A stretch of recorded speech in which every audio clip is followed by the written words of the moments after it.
ప్రభునందు ప్రియమైన దేవుని బిడ్డలారా, ఈరోజు ఈ కార్యక్రమాన్ని వీక్షిస్తున్న ప్రియ ప్రేక్షకులందరికీ మన ప్రభు అయిన యేసుక్రీస్తు వారి ప్రేమ నామమున నా హృదయపూర్వక వందనాలు తెలియజేస్తున్నాను. ప్రభునందు దేవుని యందు ప్రియమైన దేవుని బిడ్డలారా, మన జీవితాల్లో విశ్వాసం చాలా ప్రాముఖ్యమైనది. విశ్వాసం లేకుండా దేవునికి ఇష్టడై ఉండుట అసాధ్యము అని బైబిల్ గ్రంథం బోధిస్తూ ఉంది. విశ్వాసం అంటే ఏంటి? విశ్వాసం ఎందుకు? విశ్వాసం ద్వారా ఏమేం పనులు జరుగుతాయి? విశ్వాసం అంటే దేవుడు అంటే ఒక మొండి నమ్మకం. విశ్వాసం అంటే దేవునితో ఒక బంధాన్ని ఏర్పరచుకోవడం. విశ్వాసం అంటే దేవుని చేతిని గట్టిగా పట్టుకోవడం అని అర్థం. కాబట్టి ప్రియ దేవుని బిడ్డలారా, మన జీవితాల్లో విశ్వాసము అనగా దేవుని మీద మన నమ్మకం, మన గురి, మన యొక్క విశ్వాసం ఎన్నటికీ తగ్గిపోకుండా ఉండాలని మనందరం ప్రార్థన చేద్దాం. మంచిది. కొన్ని రోజులుగా మనం విశ్వాసం గురించి మాట్లాడుకుంటా ఉన్నాం.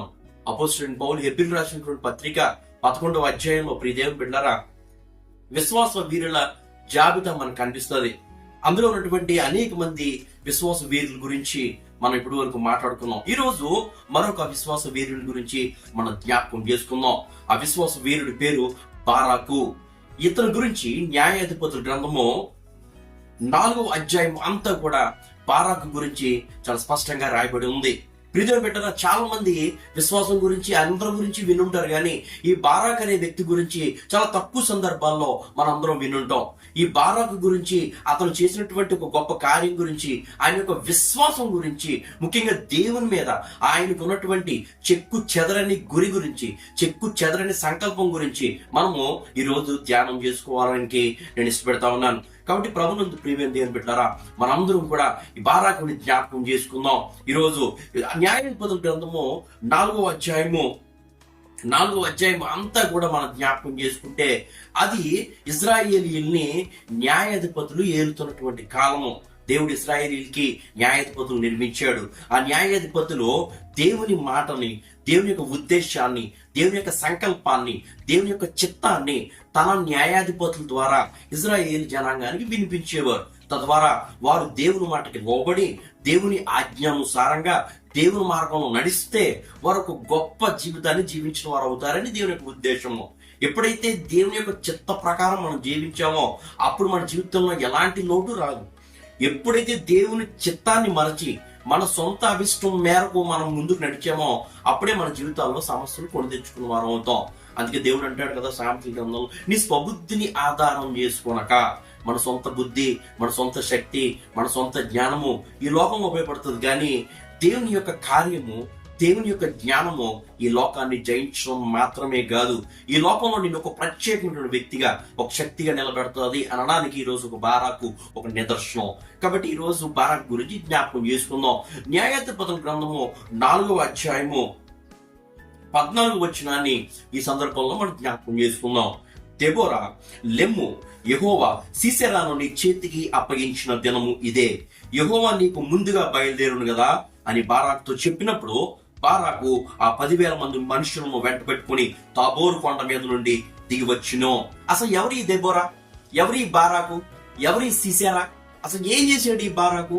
బారాకు ఏం చేయడం వల్ల బారాకు యొక్క పేరు క్రైస్తవ చరిత్రలో, బైబిల్ యొక్క చరిత్రలో, ఇజ్రాయెల్ యొక్క చరిత్రలో ఒక విశ్వాస వీరుల జాబితాలో చేరిపోయిందంటే బారాకు చేసినటువంటి పని చాలా గొప్పదై ఉండాలి. బారాకు నడిపించినటువంటి విధానం చాలా గొప్పదై ఉండాలి. కాబట్టి బారాక్ ఏం చేశాడో, అసలు బారాక్ ఎవరో, అసలు దెబోరా ఎవరో, ఈ సీసెరా ఎవరో ఈరోజు మనము జ్ఞాపకం చేసుకుందాం. ప్రియమైన బిడ్డలారా, నేను మొదటిగా చెప్పినప్పుడు ఇశ్రాయేలీయుల్ని న్యాయాధిపతులు ఏలుతున్నటువంటి కాలం, దేవుడు లప్పిదోతు భార్య అయినటువంటి దెబోరా అనే ఒక ప్రవక్తిని దేవుడు ఇశ్రాయేలీయులకి న్యాయాధిపతిగా నియమించాడు. వాస్తవానికి ప్రియమైన దేవుని బిడ్డలారా, ఇశ్రాయేలీయులు యెహోవా దృష్టికి ఇంకొను దోషులేరు గనక ఆయన ఇశ్రాయేలీయుల్ని బాధ పెట్టడం ప్రారంభించాడు. ప్రియమైన బిడ్డలారా, మన జీవితాల్లో కష్టాలు, మన జీవితంలో కన్నీళ్లు, మన జీవితంలో శోధనలు ఎందుచేత వస్తాయంటే అది దేవుడు ఇచ్చినవి కాదు, దేవుడు కలిగజేసినవి కాదు. మన అతిక్రమం బట్టి, మన క్రియలను బట్టి, మన దురాశను బట్టి మనము ఏడ్చబడతాం తప్ప దేవుని యొక్క చిత్తము, దేవుని యొక్క ప్రేమ మనిషిని శోధనలోనికి నెట్టివేయదు. ఒకవేళ మనుషులు శోధనలో పడిపోతే దేవుడు తన హస్తాన్ని చేపి రక్షిస్తాడేమో గాని దేవుడే ఒక మనిషిని నాశనం చేయడం అనేది ఎన్నటికీ జరగదు. గుర్తుపెట్టుకోండి. ప్రీతి బిడ్డలారా, ఇక్కడ మా న్యాయాధిపతుల గ్రంథము 4వ అధ్యాయంలో ఒక మాట కనబడుతుంది. ఏంటి తెలుసా? యెహూదు మరణమైన తర్వాత ఇశ్రాయేలీయులు ఇంకాను యెహోవా దృష్టికి దోషులైరి కనుక యెహోవా హసోరులో ఏలు కనాను రాజైన యాబీను చేతికి వారిని అప్పగించారు. అతని సేనాధిపతి అన్యుల హరోషెతులో నివసించిన సీసెరా. అతనికి 900 ఇనప రథములుండెను. అతడు 20 సంవత్సరములు ఇశ్రాయేలీయులు కఠినమైన బాధ పెట్టగా ఇశ్రాయేలీయులు యెహోవాకు మొరబెట్టిరి.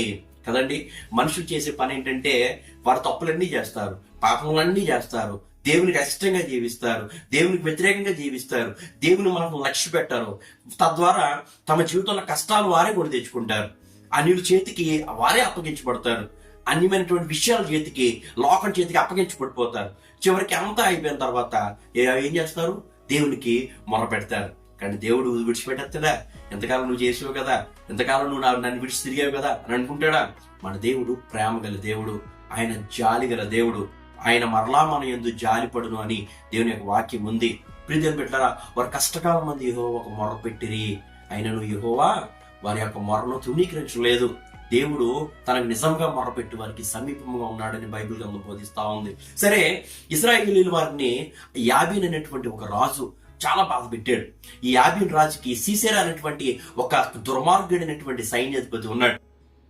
ఈ యాబీను ఎంత సైన్యం ఉందంటే యాబీనికి చాలా గొప్ప సైన్యం ఉన్నట్టు బైబిల్ గ్రంథంలో చూపిస్తా ఉన్నారు.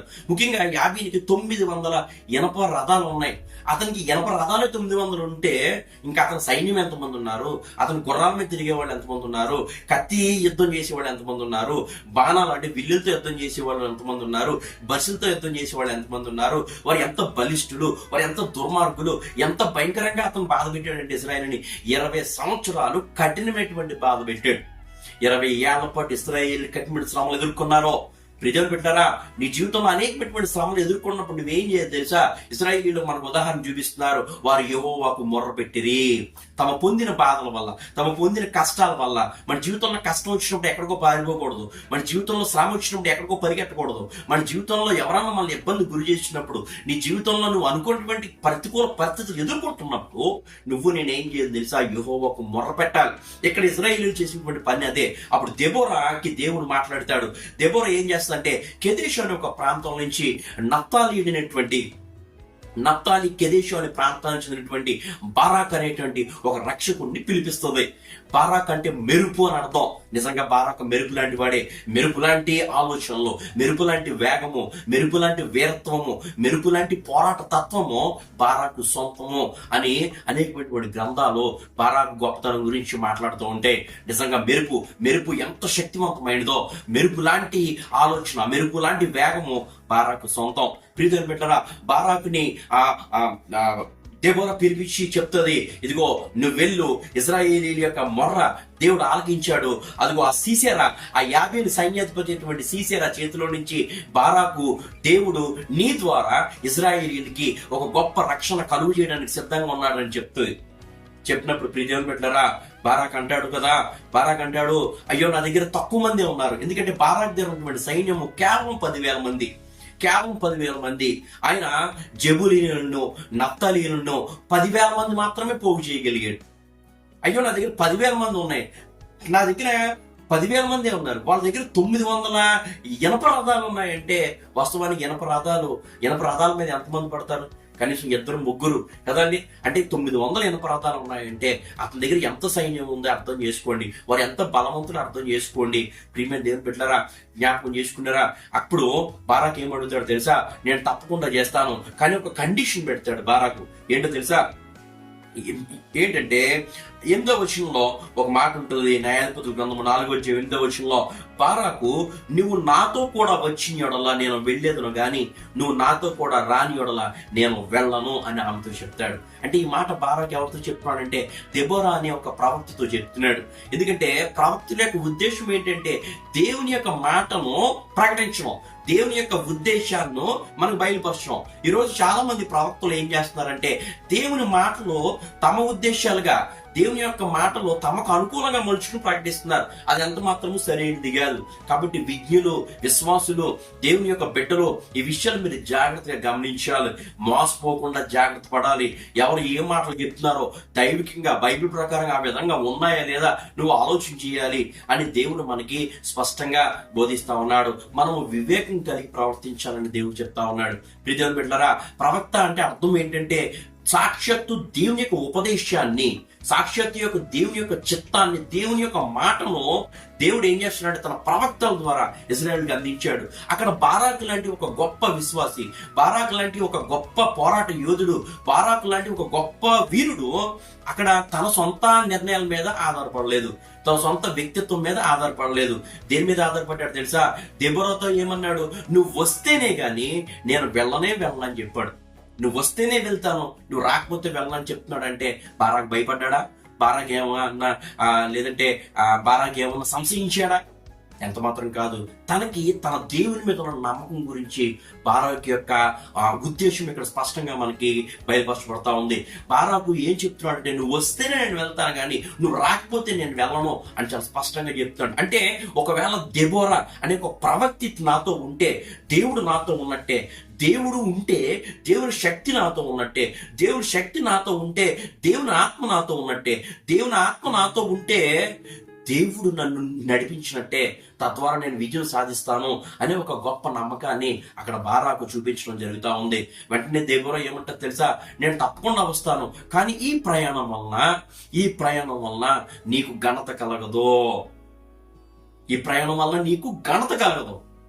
ఏమండి, ఈ రోజు నా పేరు కోసం, లేదంటే తమ గొప్పలను చెప్పుకోవడం కోసం, లేదంటే తాము చాలా ఏదో ఒక ఉన్నతమైనటువంటి చాలా వ్యక్తిత్వం కలిగిన వారము అని చాలా మంది ఈరోజు ప్రయత్నం చేస్తూ ఉన్నారు. ఈ రోజున దేవునికి చెందవలసిన మహిమను మనుషులు దొంగిలించే పరిస్థితులు చేస్తూ ఉన్నారు. ఈరోజు మనుషులు దేవుణ్ణి ఆరాధించాలి, మనుషుల్ని ప్రేమించాలి, కానీ మనుషులు ఏం చేస్తున్నారంటే దేవుణ్ణి పక్కకు పెట్టేస్తున్నారు, నిర్లక్ష్యం చేస్తున్నారు, మనుషుల్ని ఆరాధించేస్తున్నారు.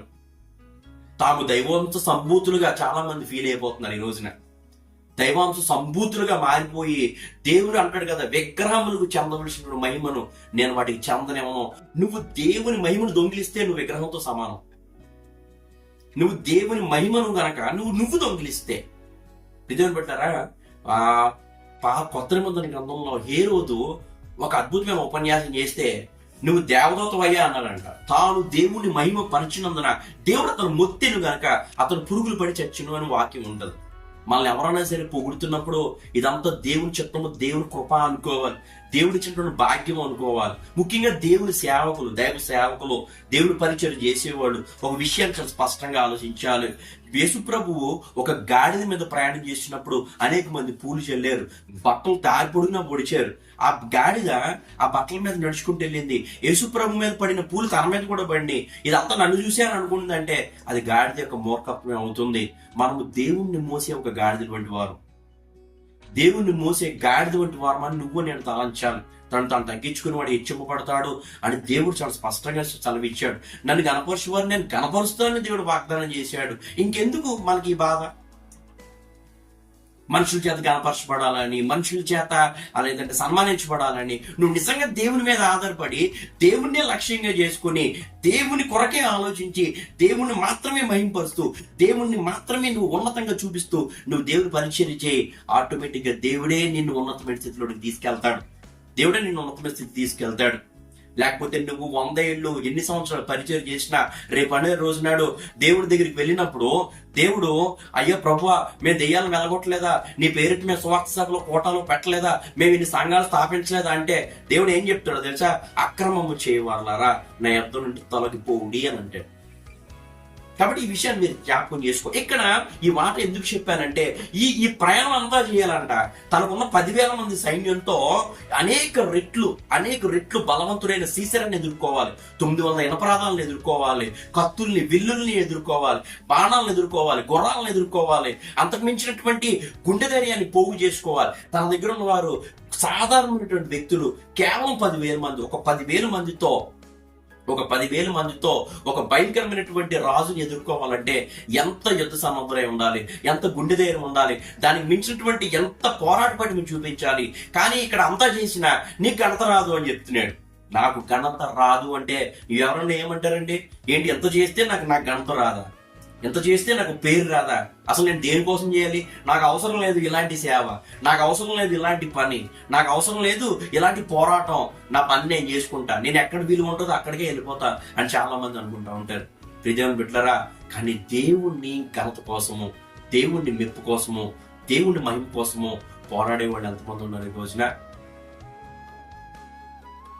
టీవీల్లో వాక్యాలు చెప్తూ, లేదంటే మరే చోట చెప్తూ, లేదంటే మరేదో చెప్తూ, నేను వాక్యం చెప్పేవారు ఎవరిని తప్పుపట్టట్లేదు, కానీ చాలా మంది తామేదో అసలు తాము ఆశించిన దానికంటే, తాము అనుకున్న దానికంటే గొప్ప వాళ్ళు చాలా మంది అనుకుంటా ఉన్నారు.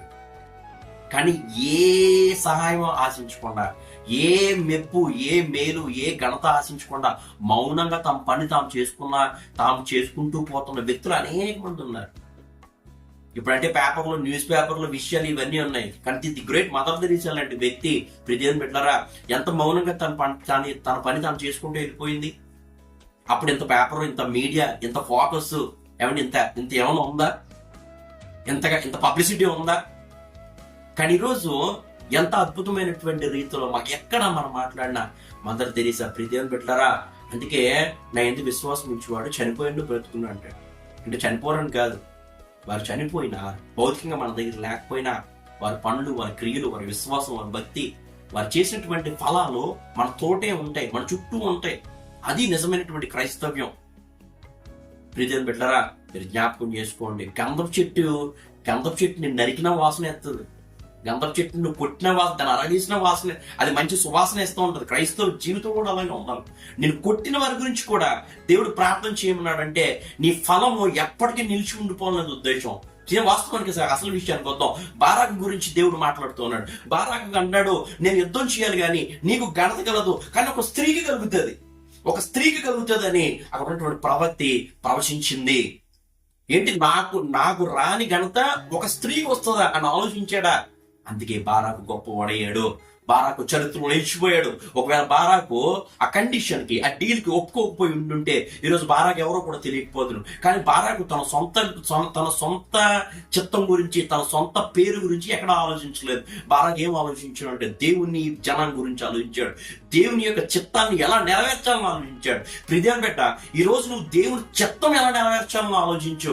అప్పుడు నీ జీవితం 3 పువ్వులు 6 కాయలుగా ఉంటుంది. దేవుని చిత్తాన్ని ఎలా జరిపించాలని ఆలోచించాలి. నీ సొంత చిత్తాలు, నీ సొంత ఇష్టాలు కాదు. మీరు ప్రభువులు కారు అని దేవుడు మాట్లాడుతున్నాడు. చాలా మంది సేవకులు ప్రభువులు అయిపోయినట్టు, తామే చక్రవర్తులు అయిపోయినట్టు ఫీల్ అయిపోతూ ఉంటారు. మీరు ప్రభువులు ఎంత మాత్రం కాదు.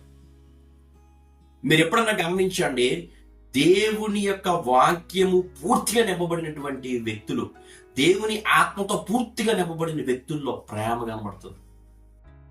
వారు అద్భుతమైనటువంటి ప్రేమను చూపిస్తారు. వారు ఎంత కఠినంగా ఉన్నా వారి క్రియలు చాలా ప్రేమ ఉంటుంది. జ్ఞాపకం చేసుకోండి. ప్రియదేవుని బిడ్డలారా, అసలు విషయానికి వద్దాం. అప్పుడు బారాకు ఏమన్నాడంటే, ఏం పర్లేదు, నా పేరు రాకపోయినా పర్లేదు, నేను దేవుని కోసం పని చేస్తాను, దేవుని యొక్క చిత్తాన్ని నేను గెలిపిస్తాను, యుద్ధానికి వెళ్దామని వెంటనే బారాకు ఏం చేశాడంటే, బారాకు చెప్పాడు కదా, నువ్వు నాతోనే నువ్వు వస్తేనే నేను వెళ్తాను. అంటే నువ్వు ఒకవేళ దెబోరా ఉంటే దేవుని యొక్క శక్తి, దేవుడు నాతో ఉన్నట్టే అని నమ్మాడు. అక్కడే తెలిసిపోతుంది బారాకు ఎంత విశ్వాసం ఉందో. ఈరోజు నిజంగా బారాకు లాంటి ఒక పోరాటం చేసే యోధులు పొద్దుట్లకి సాయంత్రం వరకు ఏం చేస్తారండి? తమ యుద్ధ విద్యల్లోనో, తమ యుద్ధంలోనో ప్రావీణ్యం సంపాదించడానికి ప్రయత్నం చేస్తారు. బైబిల్ చదువుతారా? దేవుని ఆరాధిస్తారా? ఈ రోజు ఖాళీగా ఉంటారు చాలా మంది. వారు ఎంత మాత్రం దేవుణ్ణి ఆరాధించరు. వారు పొద్దున్నే సాయంత్రం వరకు వాళ్ళు చేసే పనే ఉండదు. మొబైల్ ఫోన్ పెట్టుకోవడం, ఊరంతా ఖాళీగా తిరగడం, లేదంటే ఫోన్లో ఏదైనా విషయాలు మాట్లాడుకోవడం. కానీ అప్పుడప్పుడు మనం మొబైల్లోనో టీవీలోనో చూస్తూ ఉంటాం, చాలా మంది పోలీసు ఉద్యోగం చేసేవారు, చాలా మంది బయట కూరగాయలు అమ్ముకుంటున్నవారు, చెప్పులు కుట్టుకుంటున్నవారు, లేదంటే రిక్షా దొక్కుంటున్నవారు, ఆటో నడుపుకుంటున్నవారు, వారు బైబిల్ ధ్యానం చేస్తూ వారి ఖాళీ సమయం చిక్కినప్పుడల్లా, సమయం తీరిగి దొరికినప్పుడల్లా, సమయము చూసుకుని కాదు, సమయం చేసుకుని, చూసుకుని కాదు, నీకు తేలిక చేసుకుని నువ్వు దేవుణ్ణి ఆరాధించాలి. సరే, ఎప్పుడైతే ఆ బారాకు ఏం చేశాడంటే వెంటనే యుద్ధానికి వెళ్ళాడు. దెబోరా వచ్చిన తర్వాత బారాకు యుద్ధానికి వెళ్ళిపోయాడు. బారాకు యుద్ధానికి వెళ్ళిపోయినప్పుడు చూడండి 15వ వచనంలో, బారాకు వారిని హతము చేయనట్లు యెహోవా సీసెరాను అతని రథములన్నిటిని అతని సర్వ సేనను కలవరపరచగా సీసెరా తన రథము దిగి కాలి నడకను పారిపోయాను. దేవునికి స్తోత్రం కలుగును గాక. హల్లెలూయా. అప్పటి వరకు ఎంత గర్వంగా, తాను ఇంక ఎదురే లేదని ఒక అన్యుడు దేవుని బిడ్డల మీద ఏం చేశాడండి? కాడినెత్తాడు. దేవుని బిడ్డల మీద ఏం చేశాడు? గర్వపు మాటలు బలికాడు. ఈ రోజు నా ప్రపంచంలో చూస్తుంటే క్రైస్తవుల మీద గర్వపు మాటలు బలుకుతున్నారు. మిమ్మల్ని చంపేస్తాం, మిమ్మల్ని లేకుండా చేస్తాం, మీ చర్చ్ లేకపోతేస్తాం, మాతో మీరు పెట్టుకోగలరా, మా కులం ఏంటో తెలుసా, మా క్యాస్ట్ ఎంత పెద్దదో తెలుసా, మాకు ఎంతమంది జనాంగం ఉన్నదో తెలుసా, మాకు 900 రథాలు కాదు, మాకు 9000 రథాలు ఉన్నాయో తెలుసా, ఎకరాలు ఉన్నాయో తెలుసా, మాకు డబ్బు, మా బలగం, మా కులం, మా క్యాస్ట్ చాలా ఉన్నాయి, మీ చర్చ్ లేకుండా చేసేస్తాం, మీ విశ్వాసం లేకుండా చేసేస్తాం, అసలు మిమ్మల్ని లేకుండా చేసేస్తామని అనేక మంది వెర్రి మాటలు మాట్లాడుతూ ఉన్నారు. కానీ ప్రియదేవులు పెట్టారా, నీలో ఉన్నవాడు లోకంలో, నీ వెనక నీలో ఉన్నవాడు లోకంలో ఉన్నవాని కంటే గొప్పవాడు, శక్తిమంతుడు. ప్రియదేవులు పెట్టారా, జ్ఞాపకం చేసుకో, దేవుని శక్తి వర్ణనాతీతం, అనిశ్చితం. నువ్వు ఇన్ఫైనిట్, అనంతం. నువ్వు దాన్ని గ్రహించలేవు. దేవుని కార్యాలలో అంటే నువ్వు చూడలేవు. అందుకే పగ నువ్వు తీర్చుకోవద్దు, దేవుని చేతికి అప్పగించు. దేవుని చేతికి అప్పగించు. బారాకు చేసిన పని అదే. 20 సంవత్సరాలు కఠినమైన బాధ పెట్టాడు. ఎంత బాధ పెట్టాడు, ఎంత అనగతొక్కడానికి ప్రయత్నం చేశాడు, ఎంతగా వహించి ఎన్ని ప్రాణాలని అతను చంపేసి ఉంటాడు కదా. 20 సంవత్సరాలు కఠినమైనటువంటి బాధను అనిపించిన తర్వాత వాళ్ళు మొర్రను చూసినటువంటి దేవుడు చలించిపోయి బారాకుని పంపించాడు. ఆ బారాకు వెళ్ళినప్పుడు అప్పటి వరకు అనుకున్నాడు అఫ్రాలు ఒక 10 మంది. ఎంతమంది వీళ్ళు? 10,000 మంది. ఏమున్నాయి వాళ్ళ దగ్గర? కత్తులు మాత్రం, చిన్న చిన్న కత్తులు ఉన్నాయి అంతే. ఆయన కూడా సొంతంగా తయారు చేసుకున్న కత్తులు అవి ఉంటాయి కదండి. కానీ ప్రియదేవుని బిడ్డలారా, బారాకు ఏం చేశాడు తెలుసా? తన 10,000 మందిని కాదు నన్ను నమ్ముకుంటా. కీర్తన గ్రంథము 20వ అధ్యాయము 7వ వచనంలో ఒక మాట ఉంటుంది. ఏంటి తెలుసా? కొందరు రథమును బట్టి, కొందరు గుర్రమును బట్టి అతిశయపడుదురు, మనమైతే మన దేవుడైన యెహోవా నామమును బట్టి అతిశయపడుదుము. వారు కురికి నేల మీద పడి ఉన్నారు, మనము లేచి చక్కగా నిలుచుచున్నాము. దేవునికి స్తోత్రం కలుగును గాక.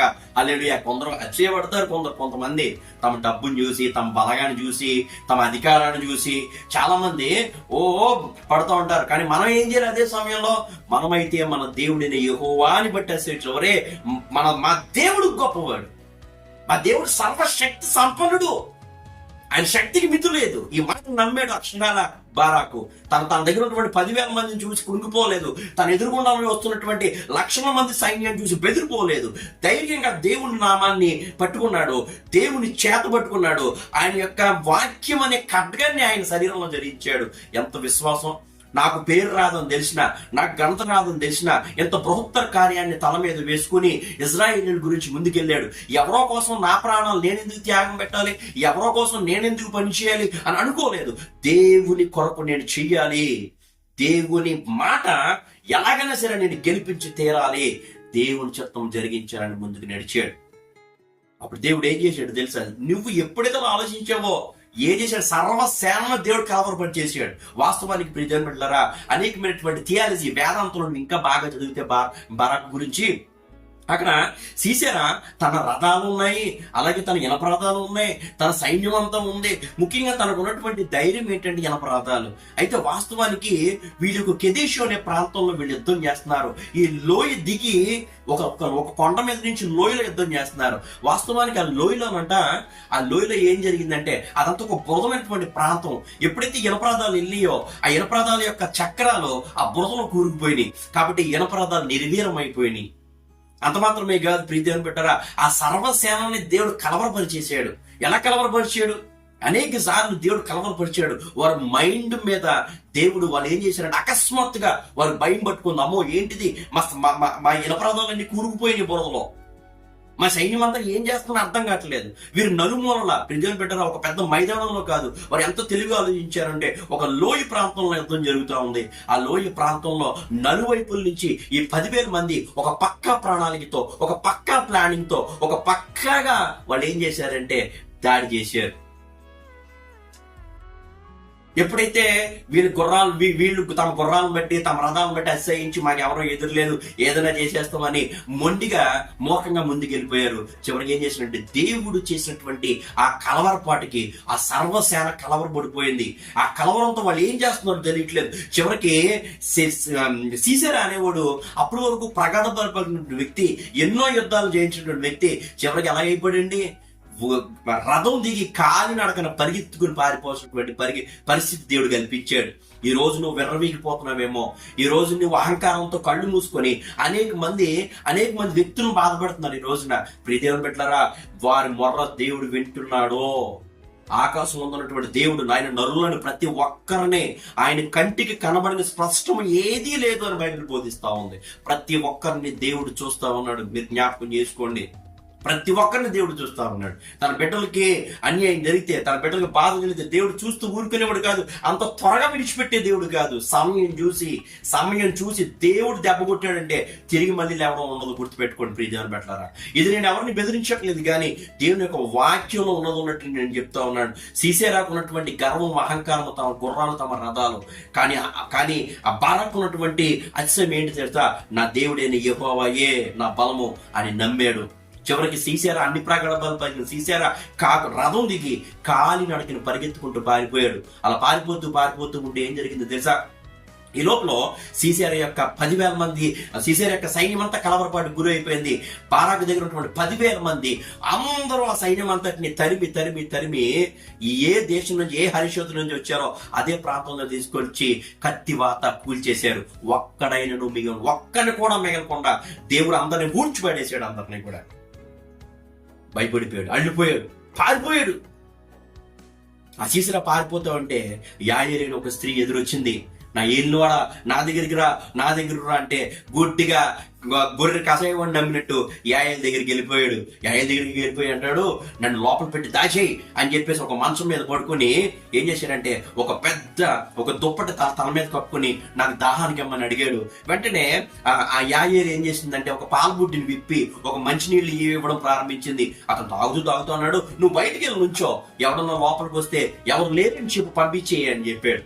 ఈమె సరే అని చెప్పి బయటికి వెళ్ళింది. కానీ సీసెరాకు తెలియదు, వాస్తవానికి సీసెరా యాయేలు కుటుంబ సభ్యులు అందరూ కూడా ఒకే జాతికి చెందినవారు, వారందరూ కూడా బంధుత్వం ఉంది. కానీ దేవుడి యొక్క చిత్తము ఎంత గొప్పగా ఉందంటే సీసెరా ఎక్కడండి ఆఖరికి ఒక స్త్రీ చేతిలో కుక్కచావు తెచ్చాడు. ఎంత బాధాకరమైన విషయం. ఒక సీసెరా లాంటి ఒక గొప్ప యోధుడు, సీసెరా గొప్ప యోధుడు కావచ్చు, సీసెరా గొప్ప వీరుడు కావచ్చు, కానీ తాను దేవునికి వ్యతిరేకంగా పాపం చేశాడు. చివరికి సీసెరా ఎప్పుడైతే ఆ పాలబుడ్డి ఆ నీళ్లు తాగాడో అతను అలసట చేత గాఢనిద్రపోయాడు. వెంటనే యాయేలు ఏం చేసిందంటే ఒక పెద్ద సుత్తి తీసుకొచ్చి, ఒక మేకు తీసుకొచ్చి అతని కణతంలో పెట్టి కొట్టగానే నేలలోనికి దిగ్గొట్టేసింది. చివరికి ఏం చేశాడు సీసెరా, ఒక స్త్రీ చేతిలో దారుణంగా చచ్చిపోయాడు. వెతుక్కుంటూ వచ్చిన బారాక్కి యాయేలు నమస్కారం చేసి చెప్పింది, అయ్యా బారాకు, నువ్వు భయపడాల్సిన అవసరం లేదు, నీ శత్రువు నా చేతిలో చచ్చిపోయాడు. ఇది జరిగిన కొన్ని రోజుల తర్వాత ప్రియదేవుని బిడ్డలారా, ఇజ్రాయేలీల చేతిలో అదిగో ఆ భయంకరమైనటువంటి రాజు ఈ కయీను రాజు అయినటువంటి యాబీను కూడా ఇజ్రాయేలీలు చంపేశారు. దేవుడు శత్రుశేషం ఉండనివ్వలేదు. ఎందుకు చెప్తున్నానంటే ఇప్పుడు చాలా మంది బైబిల్ మీద పేర్లు పెట్టడం ప్రారంభిస్తున్నారు. అంటే ఇప్పుడు పాకిస్తాన్ వాళ్ళు మన మీద యుద్ధం చేస్తారు, మనం ఏం చేస్తాం, వాళ్ళకి మేము క్షమిస్తున్నాము అని ప్రార్థన చేయమని చెప్తారా? అది ఒక పోరాటం ప్రియదేవుని బిడ్డలారా. నీ శత్రువు నీ మీదకి వచ్చినప్పుడు దేవుడు వారిని అణిచివేస్తాడు. ప్రియదేవుని బిడ్డలారా, జ్ఞాపకం చేసుకో, బారాకు విశ్వాసం ఎంత గొప్పదో ఈరోజు దేవుడు నీకు నాకు బోధిస్తున్నాడు. అదే పరిస్థితుల్లో ఎవరైతే దేవునికి వ్యతిరేకంగా పాపం చేశారో, దేవుని బిడ్డల పట్ల అమానుషంగా ప్రవర్తించారో వారికి ఏ గతి పడుతుందో కూడా దేవుడు ఇక్కడ ఈరోజు స్పష్టంగా మాట్లాడుతూ ఉన్నాడు. యాబీను, సీసెరా అనే ఇద్దరు భయంకరమైనటువంటి రాజులు, సైన్యాధిపతులు ఎంత దారుణంగా 20 సంవత్సరాల పాటు ఇశ్రాయేలు వారిని కఠినమైనటువంటి బాధలు పెట్టారు. వారి మొర్రన దేవుడు విన్నాడు. చివరికి వారు ఎంత దారుణంగా చచ్చిపోయారంటే దేవుడు వారు ఏదో పెద్ద ఫైటింగ్ చేస్తారనో, లేదంటే హోరాహోరీగా జరుగుతుందనో పోరు ఏం జరగలేదు. ఒక స్త్రీ చేతిలో చాలా దారుణంగా జరిగింది. ఒక గృహిణి చేతిలో చచ్చిపోయాడు. అది కూడా ఒక సుత్తి, ఒక మేకుతో చంపేసింది. సీసెరా లాంటి 900 ఇనప రథాలకు అధిపతిని ఒక చిన్న సుత్తి ఒక మేకుతో ఒక గృహిణులు ఇంట్లోనే చంపేసింది. కాబట్టి ఈ రోజు మన జీవితంలో దేవుడు మేలు చేస్తాడు, గుర్తుపెట్టుకోండి. బారాకు లాంటి విశ్వాసం కలిగి ఉండండి. నీకు ఘనత రాదని చెప్పినా బారాకు పట్టించుకోలేదు. నీకు పేరు రాలేదని చెప్పినా బారాకు పట్టించుకోలేదు. నువ్వు శ్రమపడు బహుమానం నీకు రాదని చెప్పినా బారాకు పట్టించుకోలేదు. ఎందుకంటే బారాకు యొక్క బహుమానం ఇక్కడ కాదు, నా బహుమానం దేవుడి దగ్గర ఉందని నమ్మాడు. కాబట్టి విశ్వాసానికి తగ్గిన బహుమానం ఏంటి తెలుసా? క్రైస్తవ చరిత్రలో, బైబిల్ యొక్క చరిత్రలో, ఇశ్రాయేలు చరిత్రలో బారాకు అంటే మెరుపు అనే ఒక పేరు ఎప్పటికీ చరిత్రలో చిరస్థాయిగా నిలిచిపోయింది. కాబట్టి ప్రియమైన బిడ్డలారా, ఈ రోజు దేవుని యొక్క వాక్యం ద్వారా నీకు నాకు ఏం బోధిస్తున్నాడంటే, దేవుడు బారాకు లాంటి విశ్వాసం నువ్వు నేను కలిగి ఉండాలి. కొందరైతే గుర్రములు బట్టి రథములు బట్టి అతిశయపడతారు. మనమైతే మన దేవుడైనటువంటి యెహోవాని బట్టి అతిశయపడదాం. వారు కృంగి నేల మీద పడి ఉన్నారు, మనం లేచి చక్కగా నిలబడతాం. మనం పడతామని కాదు, మన జీవితంలో పడిపోయినా మనం లేవనెత్తడానికి ఒకడు ఉన్నాడు, మనం లేపగలిగేవాడు ఒకడు ఉన్నాడు, మనం నిలబెట్టేవాడు ఒకడు ఉన్నాడు. యెహోవా ఇల్లు కట్టించిన యెడల దాని కట్టువారు ప్రయాసం వ్యర్థమైన బైబిల్ చెప్తా ఉంది. నీ జీవితము, నీ విశ్వాసము, నీ బుద్ధి, నీ జ్ఞానము, నీ భవిష్యత్తు దేవుడు కట్టినప్పుడు దాని మనుషులు కాదు కదా, మహామహుల్యాకమైన ఎవడో పోల్చలేడు. అది గుర్తుపెట్టుకో ప్రియదేవుని బిడ్డలారా. ఈరోజు బారాకు లాంటి విశ్వాసము నువ్వు నేను కలిగి ఉందాం. దేవుని కొరకు గొప్ప కార్యాలు సాధిద్దాం, దేవుని నుండి గొప్ప కార్యాలు ఆశిద్దాం అన్న విలియం కేరీ మాటలు నిజం చేస్తూ దేవుడు ఈ మాటలు తన మీకుడు దీవించి ఆశీర్వదించును గాక. ఆమేన్.